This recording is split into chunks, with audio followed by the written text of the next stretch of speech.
These were the images from Othaya constituency as TNA parliamentary aspirant Mary Wambui's supporters came out yet for the second day to protest the alleged decision by TNA to deny her a nomination certificate despite having won the primaries last week. Mary Wambui ndiye tulimpea tikiti wa TNA. They lit bonfires and carried placards demanding that the will of the people of Othaya be respected. There was a heavy presence of both uniformed and plainclothes police officers in the area in a bid to ensure the situation did not get out of hand. Wakati mnatembea, hapana tupa mawe, hapana leta wizi hapa Othaya. And perhaps in a bid to reduce the tension, the National Alliance chairperson issued a statement stating, quote, "The nomination of Miss Wambui was factually correct in that she indeed garnered the highest number of votes in the nomination," end quote, essentially upholding the verdict that Wambui was the winner of the primaries.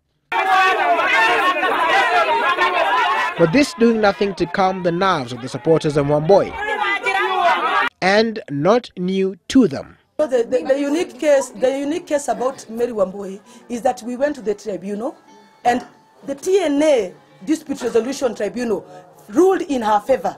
She has the ruling. Yes. So she has gone through the mechanisms within the party. We have established, and in fact what we know is that the candidate who was given the TNA certificate is currently on his way to the IBC office in Othaya, trying to present it even before the time has reached, because he wants to do it as quickly as possible before the people of Othaya know what is going on.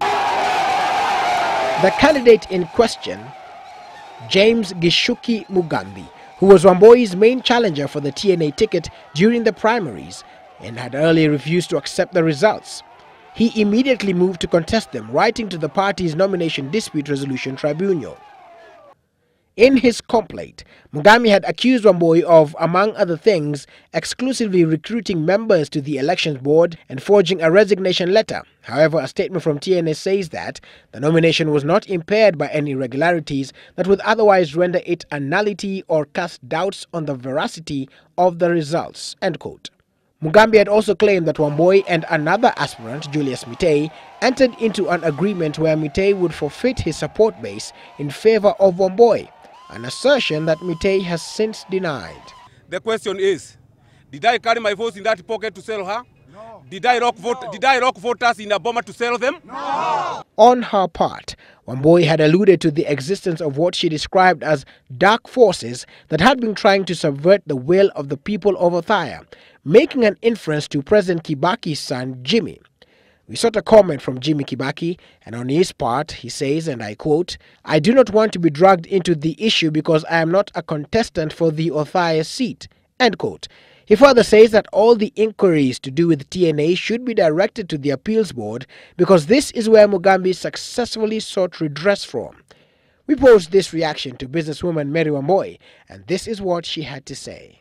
Even if you saw the TV last night, you see him with Mugambi, saying that Mugambi is the candidate for TNA in Othaya, and he has got the certificate.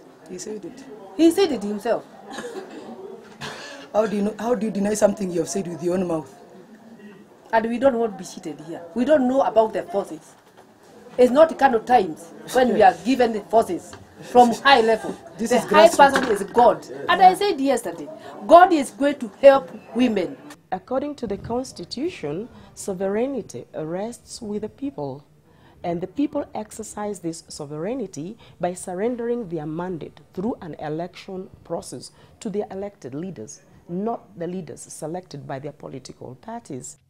Willis Raburu, Citizen Live at 9, Nairobi.